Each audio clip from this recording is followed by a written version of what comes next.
नमस्कार, स्वागत है आपका। एफएम न्यूज देख रहे हैं आप और मैं हूं आपके साथ लता। 8 साल बेमिसाल। जी हां, नरेंद्र मोदी सरकार ने अपने 8 साल का सफर पूरा कर लिया है। 26 मई 2014 को नरेंद्र मोदी ने पहली बार प्रधानमंत्री के तौर पर शपथ ली थी और 2019 में प्रचंड जीत के साथ दोबारा प्रधानमंत्री बने। बीते 8 सालों में उन्होंने कई महत्वपूर्ण फैसले लिए। पॉलिटिक्स से डिप्लोमेसी तक कभी उनके काम को सराहा गया तो कभी उनके फैसले पर सवाल भी उठाए गए, लेकिन इस सब के इतर प्रधानमंत्री दिन रात एक आधुनिक भारत के निर्माण में लगे हुए हैं और इसी को लेकर हमारी ये आज की खास पेशकश है। 16 मई 2014 की वो तारीख जब आम चुनाव में नरेंद्र मोदी के नेतृत्व में बीजेपी ने 30 साल का रिकॉर्ड तोड़ते हुए अपने दम पर बहुमत हासिल किया।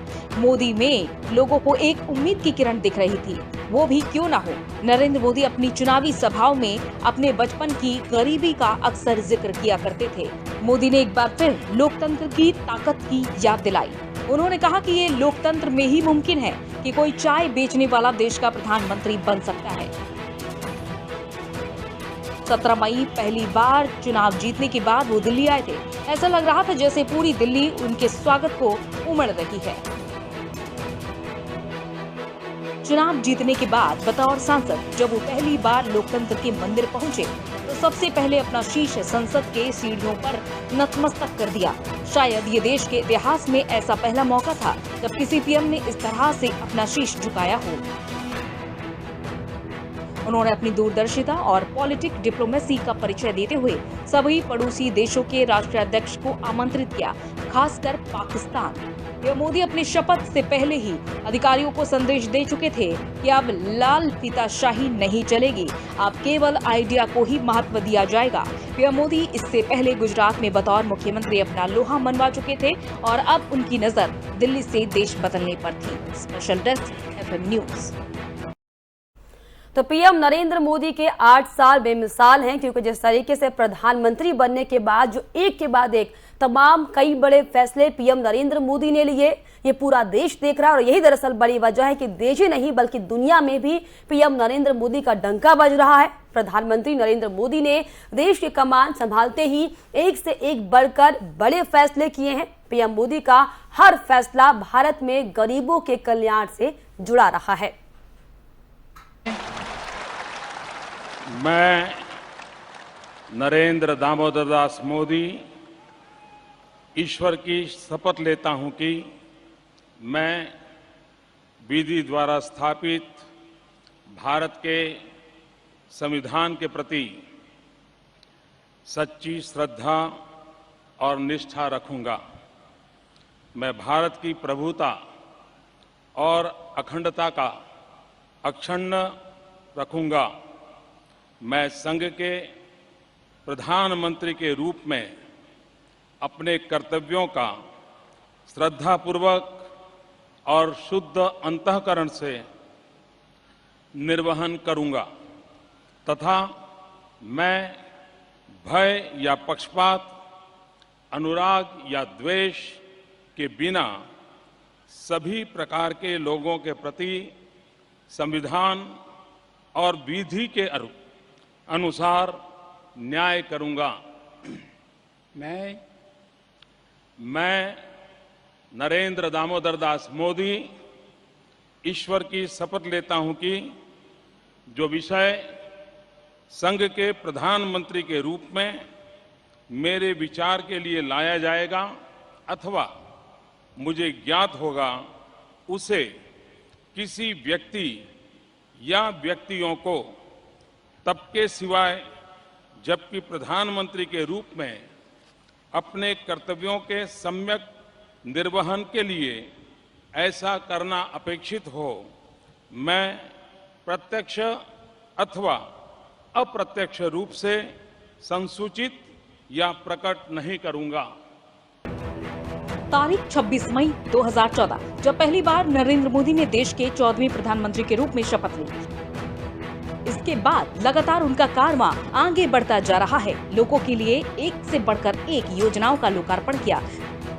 फिर चाहे 45 करोड़ लोगों को बेहद कम में बैंक से जोड़ना हो, योजनाओं का सीधे लाभ अकाउंट के जरिए देना हो, उज्ज्वला योजना के तहत गरीबों को मुफ्त रसोई गैस मुहैया कराना हो, किसान सम्मान निधि योजना के तहत किसानों को सालाना 6,000 रुपए की आर्थिक मदद हो, आयुष्मान भारत योजना के तहत 10 करोड़ परिवारों के 50 करोड़ से ज्यादा लोगों को 1300 से ज्यादा गंभीर बीमारी में मुफ्त इलाज मुहैया कराना हो, स्वच्छ भारत मिशन के तहत शहरी और ग्रामीण क्षेत्रों में स्वच्छता को बढ़ावा देना हो, पीएम गरीब कल्याण योजना के अंतर्गत महामारी के दौरान गरीबों को मुफ्त राशन मुहैया कराना हो।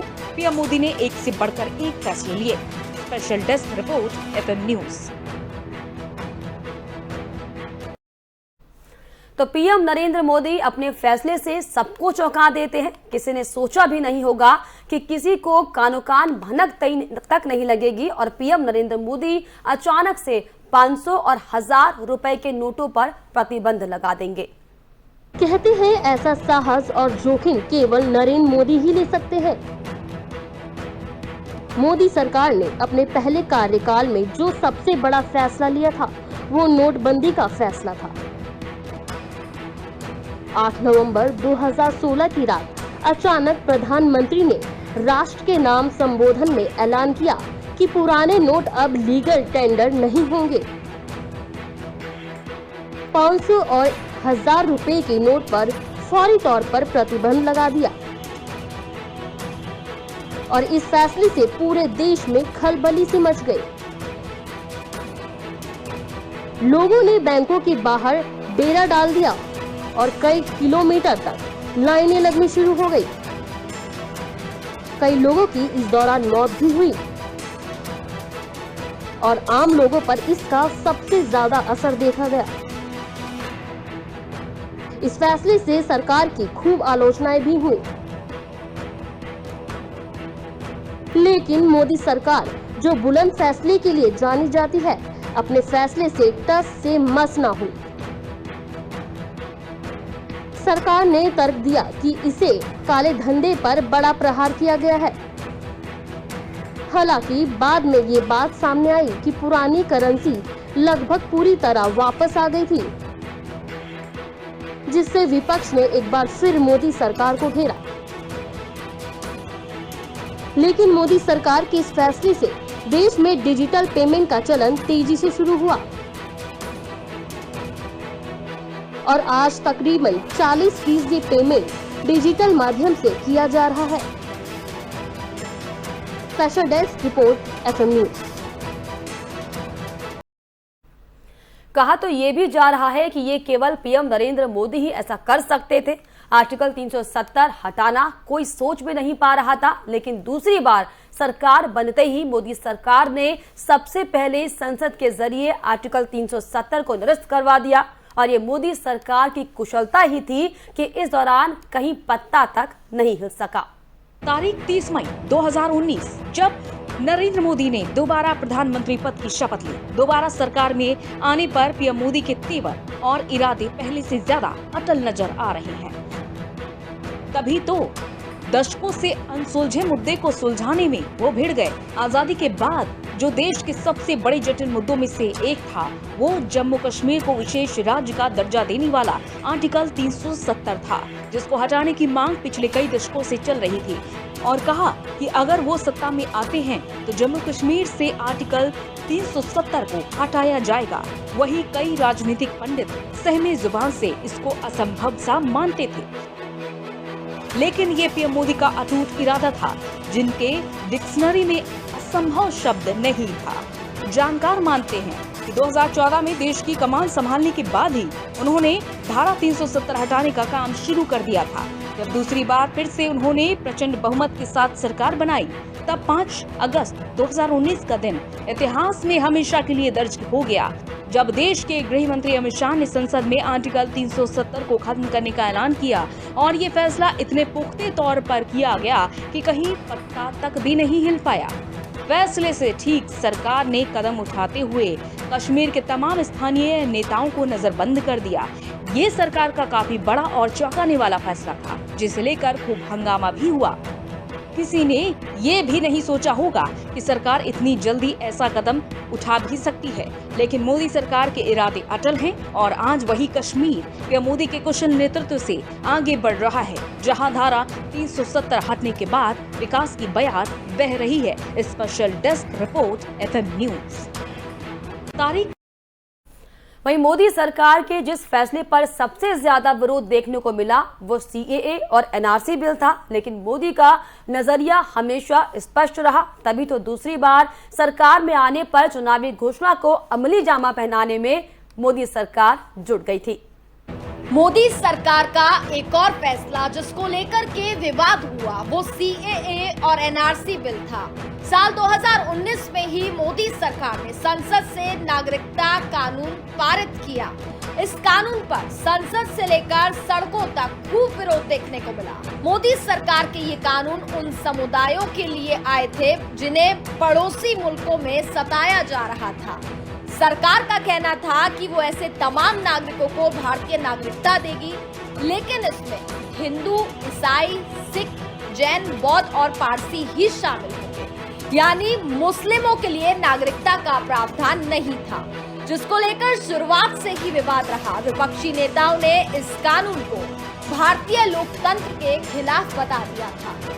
वहीं मुस्लिम समुदाय के लोगों ने CAA के खिलाफ आंदोलन ही छेड़ दिया था। इसी कानून के विरोध में दिल्ली के शाहीन बाग में कई महीने तक लंबा विरोध प्रदर्शन चला। 10 जनवरी 2020 को कानून लागू हुआ, लेकिन अब तक इसके नियमों को अधिसूचित नहीं किया गया। सरकार कह रही है कि कोरोना महामारी बीतने के बाद इसे अमल में लाया जाएगा। Special desk report FM news. Modi सरकार। तो वहीं इसके अलावा मोदी सरकार की विदेश नीति का लोहा दुनिया मानती है। ये मोदी सरकार की विदेश नीति का ही नतीजा है कि आज पाकिस्तान दुनिया से कटा सा नजर आ रहा है। वहीं चीन को भी दुनिया अब संदेह की नजरों से देखने लगी है। 2014 में जब नरेंद्र मोदी की सरकार आई तो प्रधानमंत्री मोदी ने सबसे पहले अपनी कूटनीति और विदेश नीति को मजबूत किया, जिसके जरिए आज पाकिस्तान की हालत ऐसी हो गई है कि उसे मुस्लिम देश भी तवज्जो नहीं देते हैं। यहां तक कि 47 मुस्लिम देशों के संगठन OIC भी अब पाकिस्तान से ज्यादा भारत को तवज्जो देने लगे हैं। पाकिस्तान की स्थिति ऐसी हो गई है कि इसे अब कोई भी देश कर्ज तक नहीं देना चाहता। आतंकवाद के मामले पर भी पाकिस्तान को भारत ने पूरी दुनिया में अलग थलग कर दिया है। उसके साथ चीन के अलावा शायद ही कोई देश इस मुद्दे पर खड़ा दिखाई देता है। अमेरिका और सऊदी अरब जैसे देश जो हमेशा पाकिस्तान के साथ खड़े होते थे, आज भारत के साथ खड़े हैं और पाकिस्तान का मुखर रूप से विरोध करते हैं। सऊदी अरब हो, इराक हो या फिर ईरान, भारत ने गल्फ देशों और यूरोपीय देशों में अपनी विदेश नीति मजबूती से स्थापित की है। भारत के पड़ोसी चीन के साथ भारत अब आंखों में आंखें डाल करके बात करने वाला बन गया है। क्वाड देशों के संगठन और G7 की नजदीकियों ने भारत को बहुत मजबूती प्रदान की है। गलवान वैली की घटना के बाद चीन दुनिया अब खुद अपने देश के सामने मुंह छुपाता फिर रहा है। गलवान में चीन के कितने सैनिक मारे गए, इस पर खुल के आज तक चीन नहीं बोल सका है। आलम तो ये है कि चीन अब भारत के साथ खुद ही रिश्ते सुधारना चाहता है। ये मोदी सरकार की विदेश नीति का ही कमाल है। दुनिया में भारत का परचम लगातार बुलंद होता जा रहा है। Special desk report FM news. वसुधैव कुटुंबकम महामारी के दौर में भारत का ये रूप पूरी दुनिया ने देखा। जब कोरोना महामारी के दौरान पूरी दुनिया कर्रा रही थी, तब भारत न केवल अपने लोगों के लिए बल्कि दुनिया की मदद के लिए आगे आया। ये PM मोदी के वैश्विक सोच का ही नतीजा था कि भारत ने 80 से ज्यादा देशों की महामारी के दौरान मदद की थी। जब पूरी दुनिया कोरोना से लड़ रहा था तो भारत मानवता के कल्याण के लिए सामने आया। मोदी सरकार ने अपनी वैक्सीनेशन डिप्लोमेसी के तहत जो किया, दुनिया उसका आज भी गुणगान करती है। एक तरफ जहां भारत के पड़ोसी देश चीन से निकला वायरस पूरी दुनिया में कहर बरपा रहा था, तो वहीं दूसरी ओर भारत दुनिया भर के अमीर गरीब देशों को इस वायरस से बचाने वाला सुरक्षा कवच दे रहा था। जो देश कल तक अपने आप को तथाकथित विकसित और ताकतवर बताते थे, कोरोना से बचने के लिए वे भारत के सामने हाथ जोड़ खड़े हुए। भारत ने न सिर्फ ब्रिटेन, अमेरिका और सऊदी अरब बल्कि कनाडा जैसे देशों को कोरोना वैक्सीन दी। इस महामारी में दुनिया के उन गरीब देशों की भी मदद की जिन्हें कोई नहीं पूछ पा रहा था। मोदी सरकार न केवल अपने लोगों को फ्री वैक्सीन मुहैया कराई, बल्कि वैक्सीन के तहत 90 देशों को करीब 6 करोड़ 60 लाख वैक्सीन की खुराक मुफ्त में मुहैया कराई, जिसे ज्यादातर अमीर देश भूल गए थे। भारत ने अपने पड़ोसी मुल्कों बांग्लादेश, म्यांमार, नेपाल, भूटान, श्रीलंका और मालदीव को मुफ्त में 1 करोड़ 80 लाख टीके दिए। यहाँ तक कि ब्राजील के राष्ट्रपति जेयर बोल्सोनारो ने कोविड-19 के टीके की 20 लाख खुराक भारत की ओर से मिलने पर प्रधानमंत्री नरेंद्र मोदी को हनुमान जी की तस्वीर शेयर करते हुए धन्यवाद भी कहा था। Special desk report. चलिए इसी के साथ हमारी इस खास पेशकश में फिलहाल इतना ही। देश और दुनिया की तमाम छोटी बड़ी खबरों के लिए आप देखते रहिए FM न्यूज। नमस्कार।